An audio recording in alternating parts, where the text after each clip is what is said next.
1000 حاجات کے واسطے وظیفہ 2 رکعت نماز اس طرح پڑھیں کہ سورۃ فاتحہ کے بعد اول رکعت میں سورۃ الکافرون 10 مرتبہ، دوسری رکعت میں سورۃ فاتحہ کے بعد سورۃ اخلاص 10 مرتبہ پڑھیں، بعد سلام سجدہ میں جا کر 10 بار درود شریف پڑھیں اور 10 مرتبہ سوئم کلمہ تمجید پڑھیں اور 10 مرتبہ یہ دعا پڑھیں: بسم اللہ الرحمن الرحیم، السلام علیکم ورحمۃ اللہ وبرکاتہ۔ محترم ناظرین، امید کرتی ہوں آپ جہاں بھی ہوں گے خوش ہوں گے، خیر و عافیت سے ہوں گے۔ محترم ناظرین، جس شخص نے پہلی بار قلم سے لکھا وہ حضرت ادریس علیہ السلام تھے۔ آپ اتنے عبادت گزار تھے کہ فرشتے بھی آپ سے درس لینے آتے تھے۔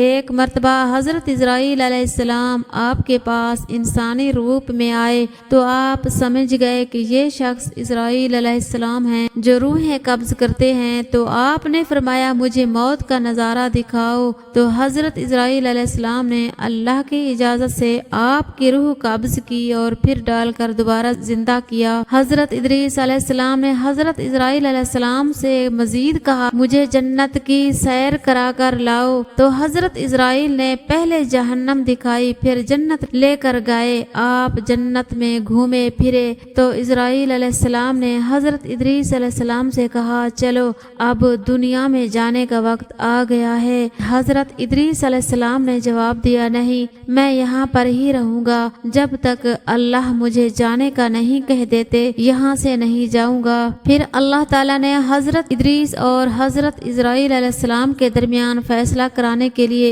ایک اور فرشتہ بھیجا، تو حضرت ادریس علیہ السلام نے فرمایا میں قانون خدا کے مطابق موت کا ذائقہ چکھ چکا ہوں اور جنت میں آ گیا ہوں، اور اللہ نے فرمایا ہے کہ جنت میں داخل ہونے والا نکالا نہیں جائے گا، لہٰذا میں واپس نہیں جاؤں گا۔ تو اللہ تعالیٰ نے آپ کو چھٹے آسمان میں رہنے دیا۔ یوں حضرت ادریس علیہ السلام جنت میں زندہ پہنچ گئے۔ پھر اللہ تعالیٰ نے حضرت ادریس علیہ السلام اور حضرت اسرائیل کے درمیان فیصلہ کرانے کے لیے ایک فرشتہ بھیجا۔ حضرت آدم علیہ السلام کے بیٹے قابیل نے اپنے بھائی کو قتل کرنے کے بعد ایک الگ دنیا بسا لی تھی۔ یہ قوم بے حیائی، زنا کاری، شراب نوشی، پاکیزہ رشتوں کی بھی ناپیدگی کرتی تھی، بتوں کی پوجا کرتی اور آگ کی پرستش کرتی تھی۔ گویا قابل کی قوم شیطانی کاموں میں ملوث تھی، یعنی حضرت آدم علیہ السلام اور شیش علیہ السلام کی شریعت کے برخلاف تھی۔ یہی وقت تھا جب اللہ نے اس بدکار قوم پر نبی مبعوث کرنے کا فیصلہ کیا اور حضرت شیش علیہ السلام کی نسل سے حضرت ادریس علیہ السلام کو مبعوث کیا۔ اللہ تعالیٰ نے آدم اور حوا کو سزا کے طور پر جب زمین پر اتارا تو آدم علیہ السلام کو ہندوستان اور حوا علیہ السلام کو جدہ کی سرزمین پر اتارا۔ حضرت حوا علیہ السلام اکیلی،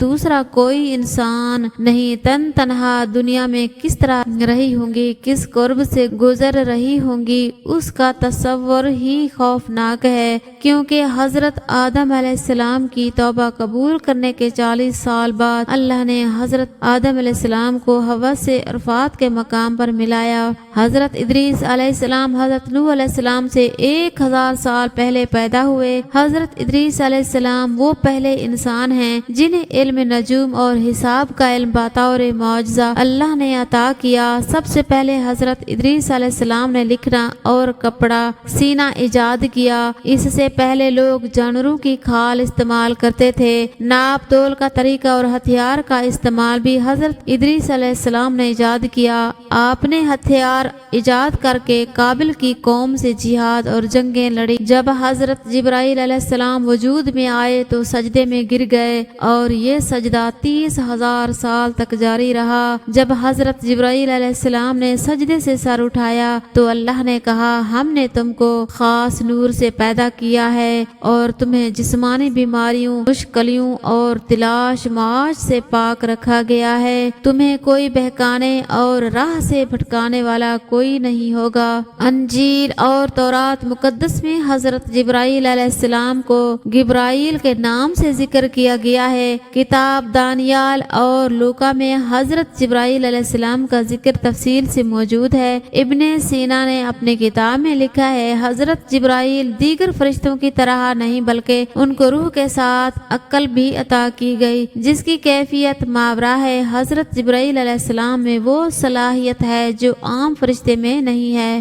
بچوں کی پرورش میں مصیبتیں جھیلنے اور دودھ پلانے کی فضیلت رسول اللہ صلی اللہ علیہ وآلہ وسلم نے ارشاد فرمایا، عورت اپنی حالت حمل سے لے کر بچہ جننے اور دودھ چھڑانے تک کی فضیلت و ثواب میں ایسی ہے جیسے اسلام کی راہ میں سرحد کی نگہبانی کرنے والا جس میں ہر وقت وہ مجاہدہ کے لیے تیار رہتا ہے، اور اگر عورت اس درمیان میں مر جائے تو اس کو شہید کے برابر ثواب ملتا ہے۔ رسول اللہ صلی اللہ علیہ وآلہ وسلم نے فرمایا، جب عورت بچہ کو دودھ پلاتی ہے تو ہر گھونٹ کے پلانے پر اس کو ایسا اجر ملتا ہے جیسے کسی جاندار کو زندگی دے دی۔ پھر وہ جب دودھ چھڑاتی ہے تو فرشتہ اس کے کندھے پر شاباشی سے ہاتھ مارتا ہے اور کہتا ہے، پچھلے گناہ سب معاف ہو گئے، اب آگے جو گناہ کا کام ہوگا وہ آئندہ لکھا جائے گا، اور اس سے مراد گناہ صغیرہ کا معاف ہو جانا کیا تھوڑی بات ہے۔ دعا قبول نہ ہونے کی وجہ۔ آج دعاؤں کے رد ہونے کی وجہ یہ ہے، یا تو رزق ٹھیک نہیں ہوتا یا کوئی نہ کوئی گناہ ہوتا ہے، انسان محفل میں کرے یا تنہائی میں کرے، اس گناہ نے دعا کو باندھا ہوا ہوتا ہے، پرواز ہی نہیں کرنے دیتا۔ آپ ایک پرندے کو باندھ دیں،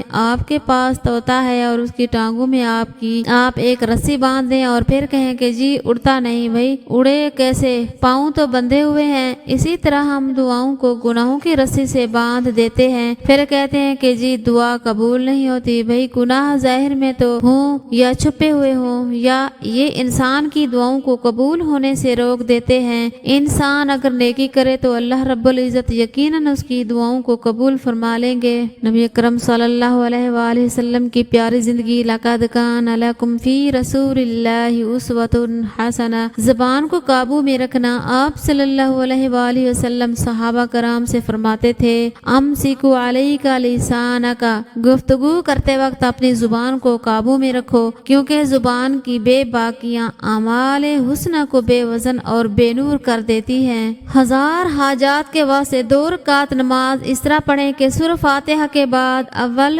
رکعت میں سورۃ الکافرون 10 مرتبہ، دوسری رکعت میں سورۃ فاتحہ کے بعد سورۃ اخلاص 10 مرتبہ پڑھیں، بعد سلام سجدہ میں جا کر 10 بار درود شریف پڑھیں اور 10 مرتبہ سوئم کلمہ تمجید پڑھیں اور 10 مرتبہ یہ دعا پڑھیں، اور وہ دعا یہ ہے، ربنا آتنا فی الدنیا حسنۃ وفی الآخرۃ حسنۃ وقنا عذاب النار۔ پھر اپنی حاجت کے لیے دعا کریں۔ اللہ پاک ہم سب کی نیک حاجات پوری فرمائے اور نیک عمل کرنے کی توفیق عطا فرمائے، آمین۔